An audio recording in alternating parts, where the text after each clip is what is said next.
Hello, welcome back to Lattes and Lore. Hi. Um, Today we're diving further into the Throne of Glass series. We're talking about Heir, Fire, and Assassin's Blade. I personally think these books go well together because one is kind of, Yes. this one breaks your heart and the other one teaches you how to survive through it and keep on going and everything. So I think they go Pretty well much. together. We get a nice view of, oh, this is how Celaena survived after everything and why she is not going by Aelin just yet. And things of that Hmm. nature. And then we get all the fun. This is also your requisite spoiler warning that if you've not read these two books, or if at least if you have not read Heir of Fire, you probably should pause this podcast and not continue on it until you have read it. So, yeah. Because we're coming at you hot. Like this jumps in fast because we know like after Crown of Midnight, Aelin is sent to Windland Yeah. to become Celaena is sent to Windland Right. to find herself. And she begins finding herself being drunk on a roof in Windland. And I have never related to a character more in my entire life. I was like, as soon as that book opened up and she was like, Aelin's on a roof in the summer, Yeah. drunk off of fairy wine. I'm like, yes, girl. You find, sometimes you have to go lower to come back up. Yeah. So it starts out strong. But like it's a very good and kind of flip from the Celaena we had been seeing in the first two books, who we knew Hmm. had been through a lot, but she's a survivor. You know, we Hmm. left Crown of Midnight where she was the king's assassin and she was quote unquote doing those tasks for him. She's sent to Windland under skies We to thought. take care of, Gallon, Ash River, but she's just chilling in Windland. As we tongue tied. Sorry, guys, but she's just hit this like level of melancholy of where she does not care. She does not care. She has hit her almost breaking point. She's not quite there yet, but she is real close. She's Right. not quite there, but we sure do send her there. Oh, Sarah most Janet Maas definitely. sends her there. Most definitely. But we get this scene opening up and she's in Windland and all that, and it's like, this is a very different vibe from Celaena. She does not care. Hmm. Doesn't care at all. Like, she's barely doing enough to live right now. Like, Hmm. she's brawling with people just for the sake because she wants to punch stuff, which I'm like, I Hmm. get it. She was in a bad Yeah. place when she left. Like, a really She bad really was. place. She really was. Her best friend is dead. Her lover her lover, Kaol. I don't know why we picked Kaol, but he's safe and okay. Kaol is the one who betrayed her. He put her on a boat and he sent her to the place where the fairies are because he didn't realize that she was on the boat. But Celaena in that moment realizes she can't be Celaena anymore, Mm-hmm. and she doesn't want to be Aelin yet. Yeah. And this whole book is Yeah. about how we have to lose ourselves to find Mm-hmm. ourselves. And it's a And dirty process. It really, really it sucks. is. When you Yep. have that like true identity crisis of who am Mhm. I? Do I even want to be this person? Like, Mhm. what am I doing with my life, basically? Because like she technically doesn't have to return to Otterland. No, she even says it. She's Yeah, like, I could stay here forever. Like, and she would blend in fine. She would do fine. yeah. Like it's very much just like nah, doesn't care. I love it when it's like mentions like a hawk is there. I'm like, wait a minute. Why is this bird Why around? Why do we was a keep talking bird about this here? bird? And we hadn't even realized that the Fae in this realm can shift. Like they all have an animal form, you know.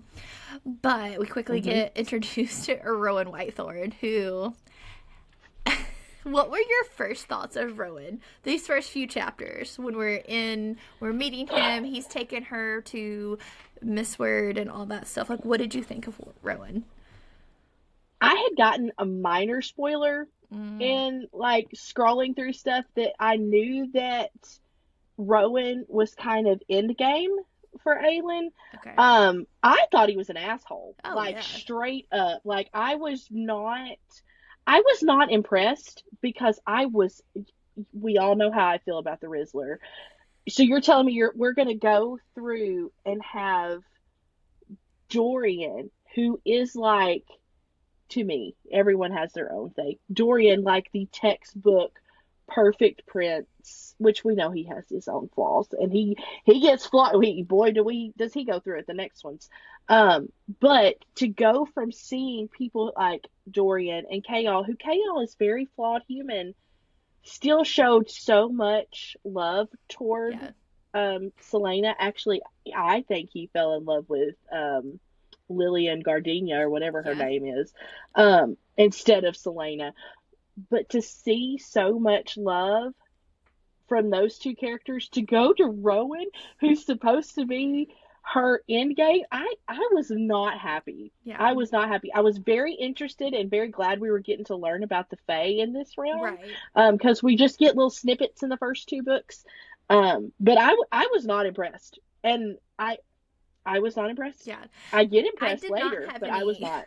I did not have any spoilers on it, but I'm like, who is this jerk? Like, he's obviously, we know he's there for Celaena. Like, he knows she's here. So I'm like, okay, is he connected to the Galathyniuses who run Winland, or is he, like, who is this person? Not the Galathyniuses, the Ash Rivers.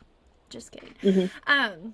Like, is he connected to them, or, like, we know he's Fae, but I'm like, or is he connected to Maeve and all of that stuff? When we first start getting it, then it's like, okay, we're traveling.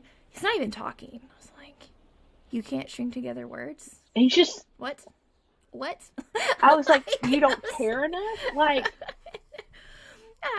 it was just very, just like... He's a... Yeah. I was very like, okay, who is this guy, and how important is he to the rest of the story as it progresses? Because as we know, this is like book 3 in a long series. So I'm like, what's happening here? It's on their way to supposedly meet Maeve and all that stuff. And we quickly know, like, when he's on scene, everyone is like terrified of him. All the humans around him, they're like, nope. So we know he's a warrior. Like, who is this, bro? Yeah, his description is like, okay, this dude, okay, yeah, fair. Okay, he knows what he's doing with a sword in more than one way, but he's going through and everything. And yeah, he does. I like how, like, as they're getting, like, to Mistward and stuff, which I just picture a fort. I don't know what it actually looks like. I just picture a big fort. It's all Mistward is to me. Like, mine was a cabin in the woods with trees around it. Nothing else. in Pocahontas, when like they, a like, big-ass land cabin. and they, like, have all the, like, wooden that's what I picture. It's the fort. Yes! It's what my brain pictures. Like, all right. Exactly. No, yes. here. I know that's not what it is, but that's what my brain immediately pictures when we're talking about things like that. So, if it's something different than that, I don't care, because my brain's already made the picture and it's not changing now.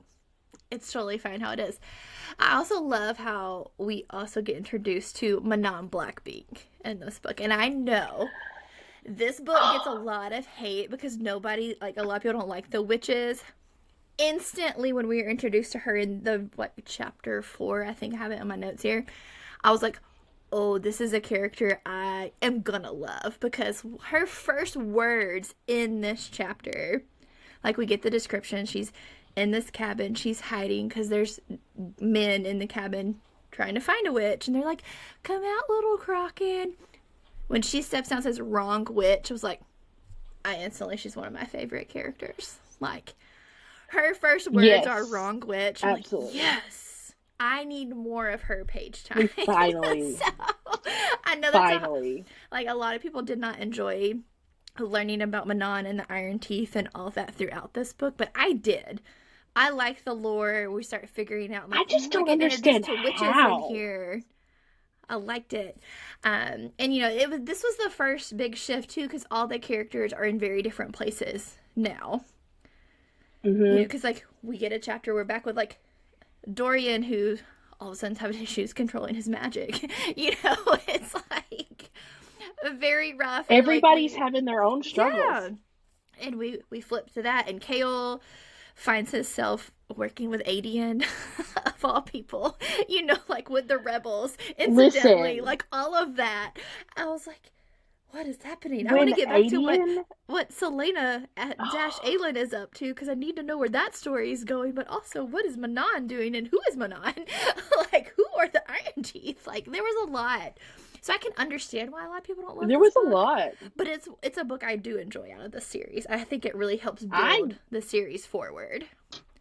It's where it really I'm too shifts to sorry, more guys, of a if you high hear. fantasy take versus it's just like pretending to be a Yes, fantasy book. But I really I like love it. it. It's just Um, I do too.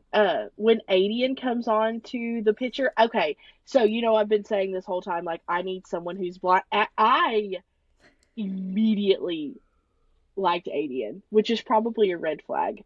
Um, but I immediately took to Adian. I don't know why. I just,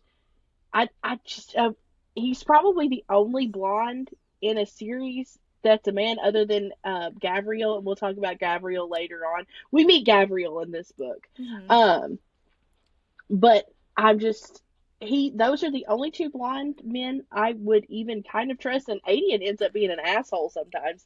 I would go anywhere But with I was Fenris off. Moonbeam. Just saying. Fenris was Yeah, like, hey, you true, want to go? true. Absolutely. Sign me up. Let's Yes, go.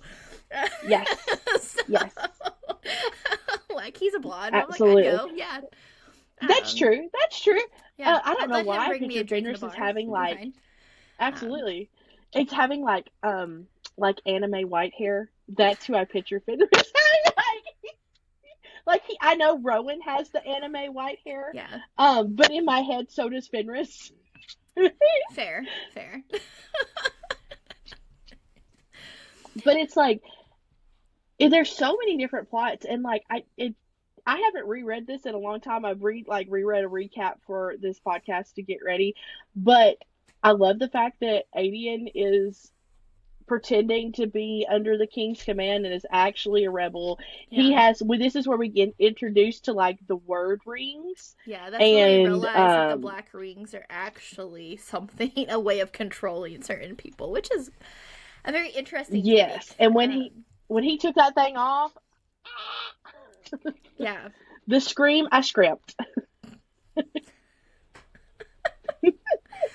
I thought it was very But not smart on his part, though, to Adian to realize something was up, but he also, has to take a lot of flack. A lot of people are bound to not like Adian because he's from Terrasen and kind of, quote unquote, mhm has turned on his people to be the general, the Wolf of the North, mhm and all this stuff. But he's doing it, and then we get those dives that, like, his men, the Bane, are actually, like, fighting for Terrasen and, like, raising money and doing all this stuff on mhm the sly and running a whole rebellion and everything. And, like, mhm Adian's walking a fine line with death throughout this book. Like, he is walking it. yes, And then, like, the whole time. yeah. And then, like, he decides to team up with Kale. Like, maybe not your best choice. Kale has good intentions. He's like the Not your perfect best choice. character that has the best of intentions, but nothing works out how he needs it to Like I until, tell like, you, our later husbands books. would love Chaos. Our husbands would love Chaos. They would be Chaos stands every day. Like I can guarantee if I went to describe this person to Austin, he would be like, yes, that's my favorite character. And I'm like, no, no, He's it's not a not. he's like everyone's favorite character to hate on, but he's really not a terrible character. Like when you like really He's look really at not. There's what way he was worse. working with, the information he had and his abilities, like he's doing the best he can. Mm, And truly has the best intentions. He was right. never going in trying to betray Dorian or to betray Celaena or anything. He was just trying to like protect them from the king like, the He's just whole trying to time. follow the rules. He just wants to follow the rules. That's He why wants sometimes this you is gotta the dance rule, across and this those is how we lines follow it. sometimes And and I'm not like, follow the rules. Like, this is where it doesn't pay off. So, yeah. So it's like we get all these chapters. We get chapters about this is what A and K all are doing. uh-huh. Dorian struggling.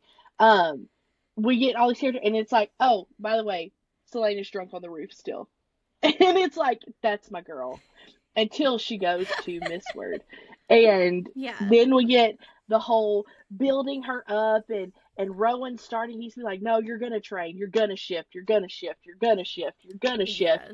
And then he punches her in the face. And at that point, I was just like, someone come kill him. She Someone did come kill him. swing first, though. I'm just gonna say. Like, everyone likes She to forget did. that detail. She did swing first. So, She did, but at the same time, I'm like, someone come kill him. Who punches a girl? You are 600 years old, sir. She's 19.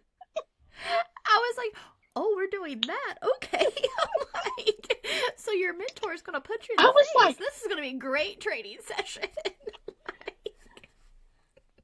I'm like, I'm not into this. I'm not into this. I'm not into this. I was so mad. Oh, yeah. I was just like, what the heck is happening here? I was like, okay, he's a Fae warrior. We know he's at least 200 plus years old. Like, we find out later he's only like, what, 300 years old or something, but... Something. Old enough to know we don't punch girls in the face. Yeah. Except for the fact she needed it. But who needs to be punched in the face? That's a horrible statement.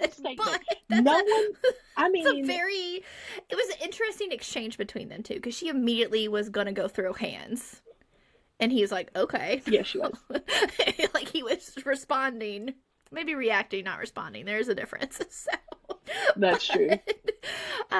We do also get introduced to, like, really fun characters around Mistward. Like, we meet Imrys and Luca, who I want like, a little bit of, like, a book on Imrys. Like, can we get, like, a little novella with how he becomes such the storyteller that he is, and, like, has he always been at Mistward, and he just has gathered all these stories from travelers, or has he done some travel before he came there, is what I want to know. Like, because he knew all kinds of things, but... Same. I love it. It's very cool to get that aspect, and I think those were very pivotal to Celaena figuring out it's okay to not be okay. Because, like, Rowan wasn't giving that to her.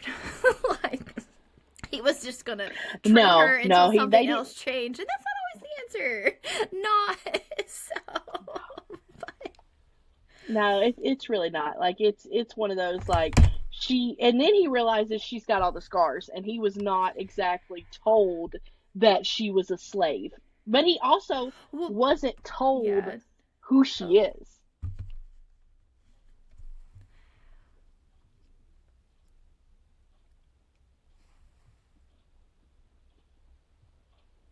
Sorry, it cut out for a second. Can you hear me? Yeah, I can. I think it's because Austin's playing Arc Raiders too. Shout out if you like Arc Raiders. But it was funny because we realized very quickly that Rowan was only told, like, a little bit of information on Celaena. Like, he thinks she's, like, a spoiled princess who's had everything handed to her, thinks she's owed something. He doesn't understand why she's not going by Aelin, and just, like, all kinds of, like, false information. And as they start training together, you notice, like, they're kind of going back and forth. It becomes more of, like, a banter, and you can tell he's, like, studying her, like, okay, things are happening, what's going on? And then she starts using her fire. He's, like, making her learn how to use it in, like, small amounts, because we realize she's terrified to use it. Because what happened when she was a kid, and, like, he doesn't even realize, or it doesn't seem like he realizes or was unaware that, like, she never had proper training to use that amount of power as a child. And then it's been 10 years since she's she has a mass amount of power. Right. But it's like, you know, that makes a big difference. Like, she has a massive amount of power. It's been 10 years since she's even had an opportunity to touch that magic. And she's terrified. You know, then we go through, and then we also are getting, like, the other side quests of there's all these bodies appearing everywhere where they're, like, husk of things. It's like, what's going on? Like, this was a lot of things were moving in this book. You had a lot of storylines happening, because we're getting the witches are getting recruited by the King of Otterland and Duke Parrington. We get introduced to wyverns, you know, and it's like, you know, like, so I love good. it. You want to sell me on a book? Tell me there's some form of a dragon in it. I'm gonna read it. Like, absolutely. The only qualms I have about it is I'm pretty sure that these wyverns have 4 legs. I'm pretty sure they do, which makes them dragons and not wyverns. But I'm glad that there's just some form of dragon in this book. There's a form of dragon. I also, like, after we get the cool scenes from, like, Manon and them and all the Iron Teeth witches picking their wyvern, which was, you know, very intense scene all the way around. But once we get introduced to Abraxos, I picture Toothless as Abraxos. Absolutely. All scenarios. Absolutely. Like, that is who I pictured. Absolutely. That is the only person that he is. And because he even has, like, the little broke wing that she has to sort, like, sew together with Stygian silk, like, from Stygian spiders. And it's just, like, it's perfect. Like, it's perfect. I love it. Like, there's so many cool storylines happening in this book, and the way she weaves them together is really cool. Because we see that Dorian starts kind of trusting a healer named Sorsha to help him with the magic. Oh, Sorsha. Like, and we start realizing that Sorsha's been the chick that's been healing them all from all these random wounds, and not said anything. Like, not said a word. Listen, did you have an inkling that, like, Sorsha and Dorian was not going to be a good ending? Or did you have hope that it was going to be, like... I had hope. I still have hope. And that Aelin and Dorian are going to end up together. And I know that they're not. But I did like Sorsha. This book and the Dorian storyline reminds me a lot of the Robb Stark storyline from Game of Thrones. And I really like that because I love Robb Stark. Like, I love Robb Stark. He's one of my favorite characters. But I knew, like, as it progressed and I saw it kind of mirroring, I was really worried for Sorsha. Did I picture her getting her head sliced off in the throne room? No, I did not. I did not see that coming. The scream, I screamed. Like, it was very emotional because Dorian's that's towards the end of the book, and there's lots of things that happen at the end of the book. There's lots of different battle scenes. Chaol and Aedion have a battle scene that kind of bleeds into Dorian's, and Aelin and the cadre have a battle scene in Windland, and it's a lot of things I didn't picture were going to happen. When Dorian is crushed on the ground just screaming Sorsha's name, that was really hard. That was really hard. Since we're kind of talking about that towards the end of that, I was like, oh, this is a fun character. I'm kind of worried for her because we've already offed Nehemia, so I'm like, ooh, like, is she gonna stay or what's gonna happen? But as the storyline progressed, I was like, oh, this is not ending well. And the moment we get that chapter where they're in the throne room, I'm like, she's dead. She's gone. She's not surviving this. Like, because the king has found out she's done something. I didn't guess what else was gonna happen. But I knew that was her ending. Like, she was done. But, and it was so sad because Dorian was needing a friend because him and Chaol were weird during this book. Because Dorian didn't because he couldn't tell Chaol about his magic. And he couldn't. Yeah, like, there was just a whole bunch of, like, weird boy drama. The boyfriends were fighting, and it's okay. They were. Like... But it was good. Like, I enjoyed the multiple storylines, and obviously I enjoyed Aelin and Rowan's storyline a lot because we see so much growth where she starts becoming into her own and understanding it's okay. The moment, though, that we get introduced to Gavriel, like, we get him, and then, like, Rowan, like, sends her away when she's trying to, like, be nosy to find out who is like, warrior. Like, she even admits it. She's trying to be nosy. But when it talks about, like, the candle went out, lion. like, the multiple times it talks about the candle flickered, I was like, oh, no. And it was like the candle went out. It's like, what choices is she about to make? And then we see, like, she's clearly hurting. She's not okay. And, and when Imris lays into Rowan, I was like, oh, yes. Get it. But, like, he just cut it quick, though. He was like, and da-da-da. You think I don't know who she is? Like, I knew her mother. Like, da-da-da-da-da, all this stuff. I was like, oh. But I also really And you punched her in the face. Yeah. He was like, don't. But, he just, like, I like how Rowan just, like, went and found her and didn't say anything. He just sat there. And sat with it. I'm like, I love that. Because we don't always need someone to try to fix it for us. Right. Like, you know, the story of the frog and the toad. Sometimes you just need your frog or toad, whichever one it was, just to sit there. That's sometimes all you need. So I like that quick scene, and he's kind of like, "You want to talk about it?" She's like, "No." He's like, "Cool. Let's go." Like, I have something for us to do. But it was also kind of, I think, his way of trying to all of a sudden realize that he needed to be a better person. And, you know, like, so he starts taking her on these investigations and everything, because he can test her abilities, but also, like, he's got to figure out why all these demi-fae are getting killed. Like, what's happening and all this stuff. It was very, when she started using her fire, was it the summer celebration? What is it called in this? I think so. It's not the summer solstice, but it was like, I forget. It's like, I can't think of it. Oh no. I'll think of it later after we're done recording this, I'm sure.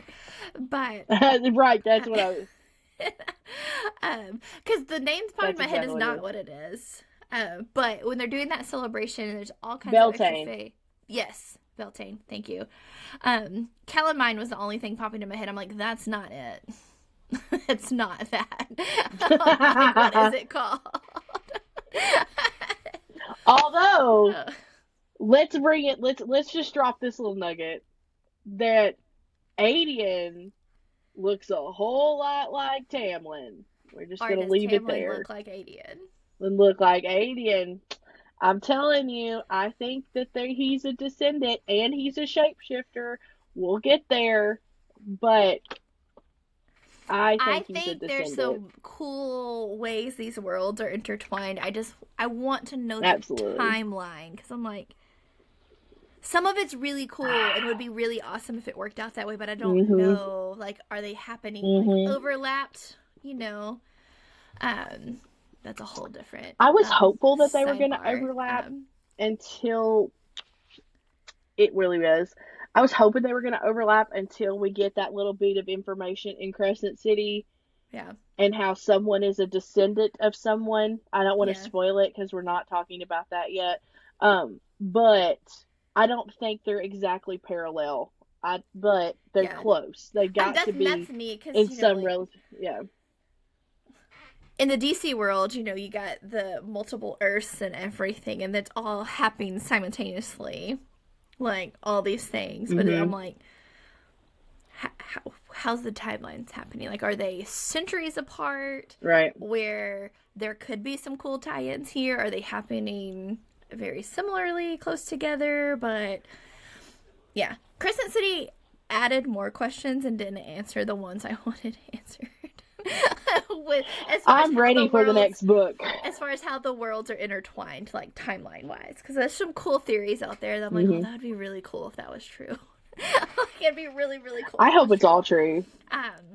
But circling back, though, as Aelin's, like, keeping fires burning, you know, and it talks about she lets her magic kind of overtake her, and Rowan has to save her, essentially, and get her cooled down and all this. So she ends up in a huge bathtub full of ice. Like, that tub sounds like it's ginormous, like a mini indoor swimming pool, is what it sounds like. But that's when he realizes she has all these nasty scars on her back, like, from where she was whipped. And then he's like, and I threatened to lash her. You know, like, that's what he has, that, like, oh my gosh, this is why she had such a visceral reaction. He's like, leaves. He's like going to storm Maeve and demand answers. But when he has that moment when he turns around, it's like, no, she won't tell me. I was like, oh, is his loyalty shifting? Like, is this him realizing that his, like, precious Maeve might not be the best? Like, she's hiding something. Like, we know Maeve's up to no good. Like, when we get, what little page time we got of her, like, she's not a nice person, and she's hiding answers. And so then he goes back, he goes, oh, crap, and now I'm leaving her unprotected, because there's a big thing in the Fae world, or at least the one Sarah has created, and here is, like, they can expend their power, and then they're kind of at the mercy for a little bit, unless they know how to fight, but, like, their energy's zapped and all this stuff. But it's, I love it how it's, like, Aelin barely makes it back to her cold room, and just like shivering, shaking, and it's like Rowan just Yeah. like brings her to his room that like has a fire. I'm like, you gotta tell me there weren't other rooms with a fireplace? Like, come on, like you've been You making this knew chick there were. freeze for days. But then we like quickly see the flip side of like a mother hen Rowan, which is like we all love that. If like you read these books to like see that softer side of the deadly warrior, we love it. We love it so much. We It's do. great. We all love it. There was a huge shift there, though, with his loyalties, or he was questioning where his loyalties needed to be lying and stuff. And that's where him and Aelin Absolutely. really got close after that. I liked Heir of Fire so much. It's not like my favorite book out of this series, but it's like up there. It's a good one because it's a good. Now reading it for the first time was rough. Like reading that book for the first time was rough because it's such It was an a adjustment. plot book. But it's also, there's so many paralleling POVs at the same time. And it's not like when you have a dual POV or multiple ones, it's like Dorian's chapter. Like it just like, you know, flips back and forth to all of them. So it was hard, but I really liked it. I was like, okay, I did too. I enjoyed this, it. you know, books, the first two books were like, here, this stepped up the game, because it's like, ooh, more lore, more world building, more like tidbits of everything. The story's taken off, you know. It is. It was good. I thoroughly enjoyed watching, like, getting to see Aelin accept herself as Aelin and step into, like, she is the rightful queen of Terrasen, like, and she's about to, She like, is. go for it and stuff, and like that. Yeah. Getting to see the cadre was kind of fun, like, even though I wish we got more page time with a couple of the other cadre members. Yeah, absolutely. And later in the series, but it's okay. Absolutely. If Seeing them anyone all has fight any- together. yeah, Oh, it's very so cool. Like in their forms and then, everything, and then like there's the part where like Aelin and Rowan are Karanom. That's wild.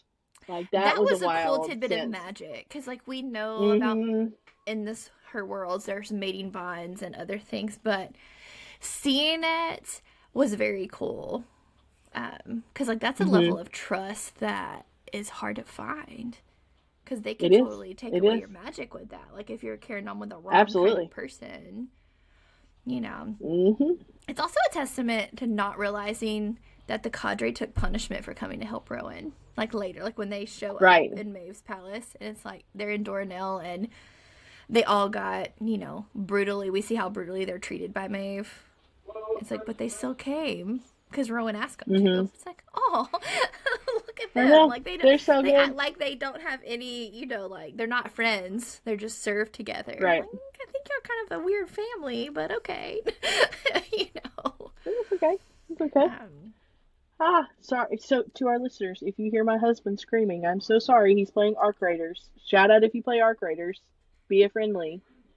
There it goes again. If you can hear him, I am so sorry to people. I can't. I think we're good. So. Thank God. Hopefully, people outside cannot hear it either. Because if anybody's wondering, Austin, he's a rule follower. He does not play the other way you can play Arc Raiders. So funny. What was your reactions and thoughts to, as this shifts and like Aelin comes into her own, we realize like Rowan's gonna take her to Dornell, like to confront Maeve and all this stuff, to when we flip back and realize that the king has found out about Aedion working both sides, and they are in the throne room. Were you worried, like, because it's like Dorian's in there, Aedion's in there, and Chaol's in there, and obviously like other, like their soldiers and stuff. What was your reaction when there's a iron collar there? It's like, who's I didn't know what was going to happen. Yeah. I didn't know what was going to happen because I was convinced they were all dead. Like, I thought the king was just going to kill them all. And I was really worried because I'm like, not the Rizzler. But then he mortally wounds Aedion. He knocks Chaol out, like, unconscious, to where, like, Chaol really struggles with that, and later on in the books. He cuts Sorsha's head off, and then Dorian is just screaming with all of his friends around him, and they put the collar on him, and everything fades to black. That was a wild chapter to read. It was insane. Oh, yeah. I listened to this the first time around. Had I been reading the book, I would have had to have my hand over it so I didn't spoil it for myself. Like, that chapter was so intense. Yes. I think I was doing, like, the dishes or something. I had to go sit down. It's like, whoa, this just took a big turn. Like, because we had, that went down. We had all the excitement with the Iron Teeth fighting for who's going to be wing leader and all this stuff with Petra. And, oh, yeah. The yellow legs one, I can't think of her name, but she's a hoe. She gets what she deserves. She is a hoe. Iskra. Yes, the hoe. Yeah, like that was. There's a lot of action all of a sudden as these storylines are like wrapping up for this book, and we get the big battle at Mistward. They're in Dornell, and then Aelin starts flexing. I love when she does. Maeve's like, you know, what are you going to do? You can't, it's like, oh, my kingdom's made of stone. She's like, but your people aren't. It's like, oh. It's like, she just went from terrified to use her power to, like, I'm about to burn it all just because I can. I was like, because I don't like you. Let him go. But I'm like, to prove a point, I'm like, oh, this is going to be good in next books. Like, this is where it solidified I would be continuing the series for sure. I was like, oh, I have to know what's happening. Like, absolutely, it was. I was like, we're stuck in. Yeah, I am locked in and immediately reading the next book, which for me was Queen of Shadows. But this is also, whether you read Assassin's Blade before Heir of Fire, you really understand why Aelin was struggling with who she was so hard, or if you read it right now after Heir of Fire, as we dive in, we get more side stories. We understand why Sam's death was so vital to Aelin, and where we meet Briar, we meet like all these other, you know, the silent assassins and all that stuff. Like, we get Ansel and all that. Oh, Ansel Radcliffe, I love her. The emotional impact hits. It does. She leaves Winland, headed back to Otterlin, and it's like, this has been months, and she's just gonna fake because she didn't do her job. We get no mention of her even attempting to contact Galen or anything. So it's like, she's just going in hoping, you know, all this crazy. We find more out about the Vogue or what we're invading inland and all that. Winland. Words are hard today, guys. But, words are hard. We've been frozen in our houses for a week. Yes. I have read a lot. I've read a lot of books. I've gotten really far into a lot of books. So, listen, I've been so stressed out. I have been just like mass playing Animal Crossing New Horizons. Like, I've been like making myself read a couple of chapters of a book every day, because I finished 3 this month, and I'm on my 4th book, and that's a lot for Erica. Like, Erica's on her 4th book of the month. So I'm like, I've got to like figure out a way to de-stress myself. So we're just like plucking flowers and planting some tomatoes in Animal Crossing. It's great. Nice. You definitely needed to play Animal Crossing after reading Heir of Fire. You did. I don't know if that game was available to you afterwards, but I'm sure you had to. I just immediately dove into Assassin's Blade. It was so much, and like, thank God I did not have to do the wait for these. Like, thank you, Lord, for not letting me find Throne of Glass. I'm thankful that I found this series several years ago, but it was completed. Like, I'm so glad when I read it in like 1920, all the books were out, because I could have handled the wait at the end of Heir of Fire, like for Queen of Shadows or Assassin's Blade, whichever way you're reading that. I would have been happy about it. Because, like, it wasn't, like, yes, it ended, but it wasn't the way, like, Empire of Storms ends, okay? Like, it was a dramatic ending, but it wasn't quite like that. I would not have been able to have that's a lot. The way Empire of Storms ends and had nothing else to read until the other 2 books come out. That would have been hard. That'd have been like I remember Order of Phoenix ending, you know, Sirius is dead and Harry's struggling, and like, we had to wait forever for book 6. You know, we didn't have a title. We did, and like, listen, I'm gonna tell on myself about Harry Potter. I'm gonna tell on myself a little here. Order of the Phoenix put me in such a book slump that I stopped reading for a long time because I hated that book with a passion. Like, Yeah. it is not a fun read. It is not a fun read. It's like, we have to take Celaena down to the bottom. We took Harry way down to the bottom. To the point where I read half of Order of the Phoenix and I did not pick it back up until Half-Blood Prince was out.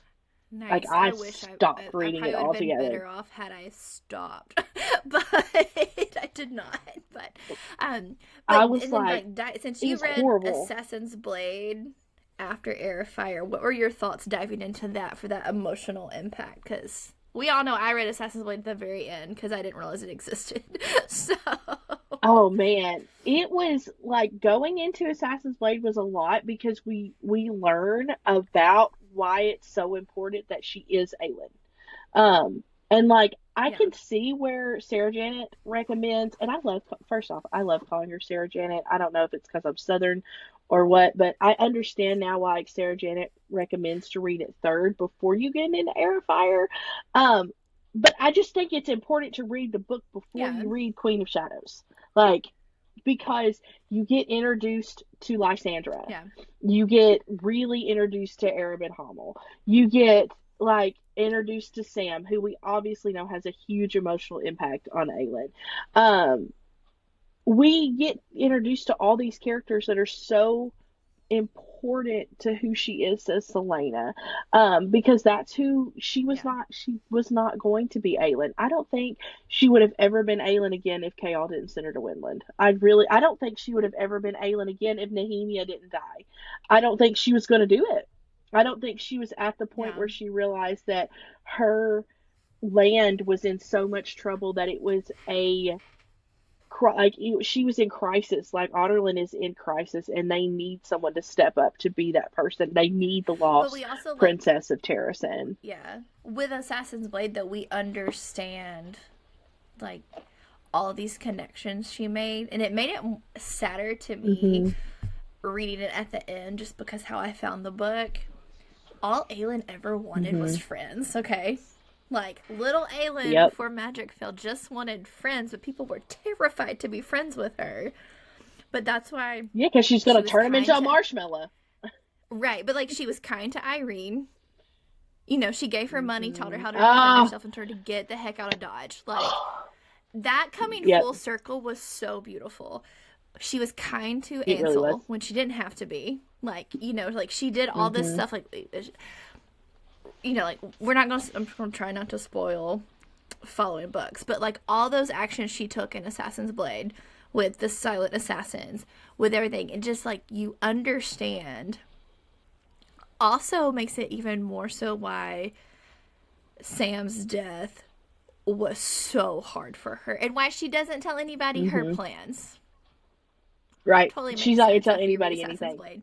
Like, Mm-hmm. oh, but it makes it way more sense why Nehemia's death was one too many for her to claw back from. Like why she sunk Mm-hmm. solo after it. It's like, Yep. oh, that those hit so close again and again and again and again. Like that's why she just fell so hard afterwards and went to Winland and just didn't want to exist and everything.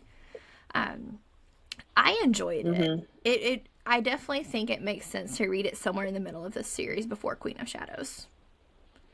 Um, Yes, because you have to understand that relationship between Aelin and Lysandra to understand yeah, what's going on in Queen of Shadows. Like, and you have to yeah, understand that like Lysandra is a child too, and hmm that she unfortunately like Aelin and Lysandra. I love Lysandra. I love that character.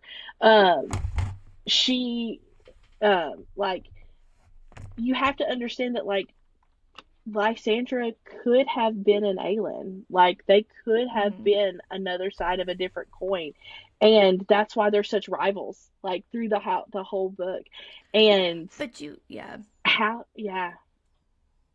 you also have to understand how vile and how mentally traumatizing Arabin Hummel was to her.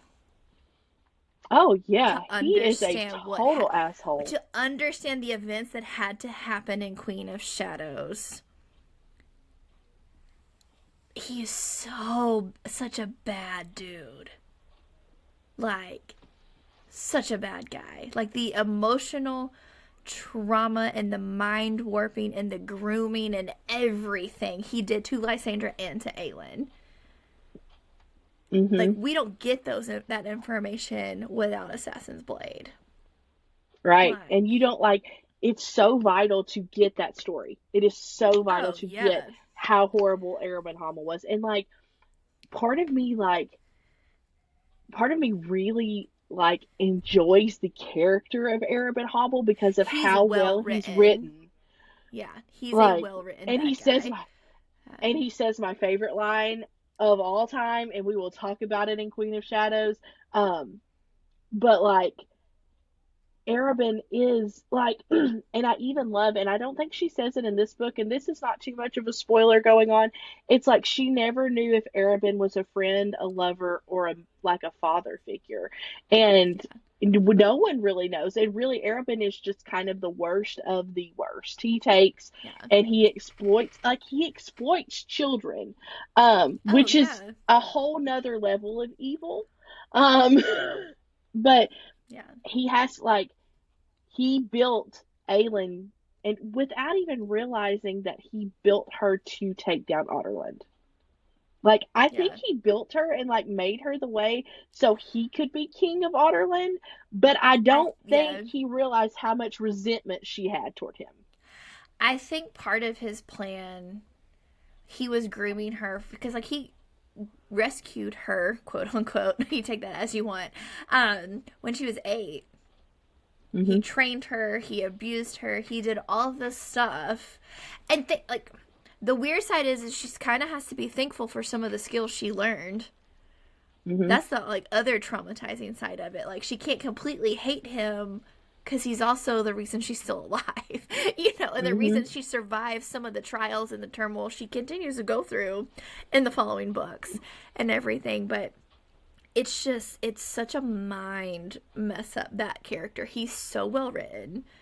And just but to really grasp how hard and some of the struggles she goes through in the next book, you need to have read Assassin's Blade at some point before you open it up. It was okay. I made it through the series just fine, not having found it.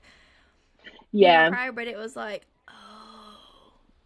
still got emotional impact reading at the end. I was like, that's even worse.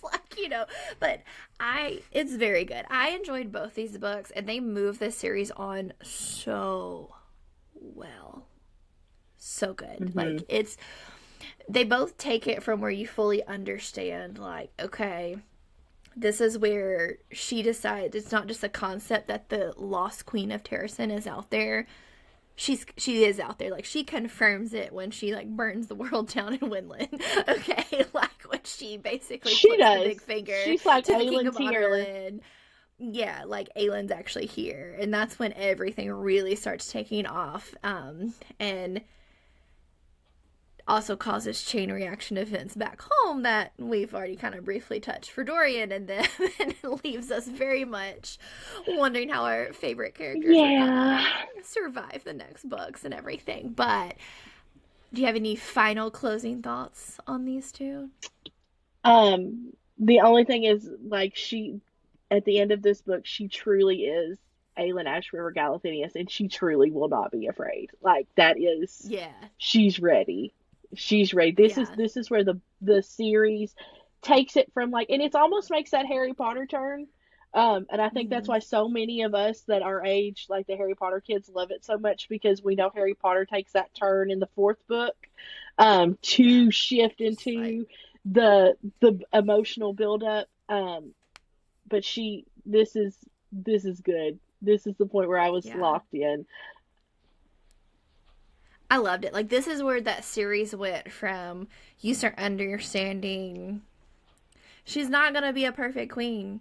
She's had to do some really dark, nasty stuff. She's literally pours blood, sweat, and tears into everything to learn how to survive, to remember who she is. It's such a story of her remembering who she is till this point, and then it's her claiming who she is afterwards. I love it. Absolutely. Thank y'all for sticking around. If you're still here listening to us yap about these two books, share fun things you enjoyed about it, or share things you didn't love about these two books, because I understand the critiques. Yes. You know, not all books can be your favorite. You know, we know that. We have lots of things that aren't our latter favorites. books. Yeah, most likely the next books of these will be their own separate podcast, because the lot goes down from here on out. They are. Some of them might even have to be part 1 and part 2, because they're a lot. Yeah, maybe. We'll see. But maybe. We'll see. Thank you for sticking around. And y'all have a good rest of your day.